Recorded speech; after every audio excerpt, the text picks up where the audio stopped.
Оперативна інформація щодо російського вторгнення станом на 18 годину 20 квітня. Ворог намагається продовжити наступ у східній операційній зоні з метою встановлення повного контролю над Донецькою та Луганською областями. Противник активізував застосування оперативно-тактичної авіації та ведення повітряної розвідки. Завдає систематичних авіаційних ударів по військових та цивільних об'єктах, зокрема застосовує літаки дальньої авіації. На Волинському і Поліському напрямках ворог активних дій не проводив.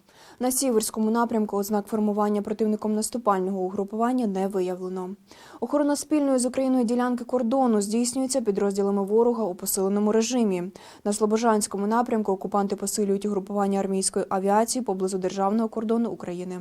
На території Білгородської області завершено обладнання вертолітних злітних посадкових майданчиків, де зосереджено понад 90 ударних і багатоцільових вертольотів. Ворог продовжує часткове блокування Харкова, намагається здійснювати вогневе ураження підрозділів наших військ та об'єктів критичної інфраструктури. Противник здійснив перегрупування військ на Ізюмському напрямку. В районі населеного пункту Дібровне противник проводив наступальні дії, має частковий успіх. В районі населеного пункту Стара Гнилиця наступ успіху не мав. В результаті вогневого ураження ворог зазнав втрат та відійшов. Крім того, не мала успіху спроба взяття під контроль населеного пункту Довгеньке. Противник з втратами відступив.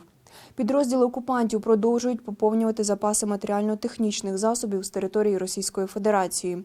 Триває перекидання додаткових підрозділів окупантів. Так, на залізничній станції Куп'янськ-Сортувальний зафіксовано розвантаження ешелону з озброєнням та військовою технікою та переміщення артилерійських підрозділів.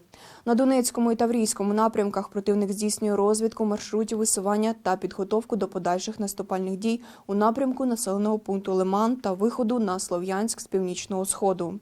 Ворог продовжує нарощувати угрупування військ на зазначеному напрямку. З території Російської Федерації переміщено підрозділи зі складу 90-ї танкової дивізії, 41-ї загальновійськової армії та 232-ї реактивної артилерійської бригади Центрального військового округу.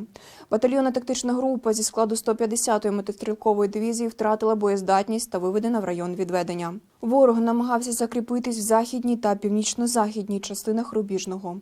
Зазнав невдачі, здійснював штурмові дії в напрямку Новотошківське, успіху не мав. Російські окупанти проводять штурмові дії в районі населеного пункту Попасна.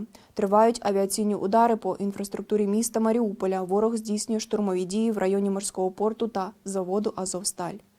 На Запорізькому напрямку за підтримки вогню артилерії противник відновив наступ на напрямку населеного пункту Темирівка. На Південно-Бузькому напрямку артилерійські підрозділи ворога ввели вогонь по позиціях наших підрозділів. Крім того, армійська та оперативно-тактична авіація противника здійснювала вогневе ураження окремих об'єктів. Ворог намагався продовжити ведення штурмових дій у напрямку населеного пункту Олександрівка. Успіху не мав. Ознак підготовки збройних формувань так званої Придністровсько-Молдавської республіки до участі у збройній агресії проти України не виявлено.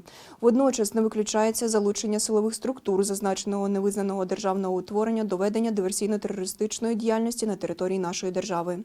Віримо у Збройні сили України. Разом переможемо. Слава Україні!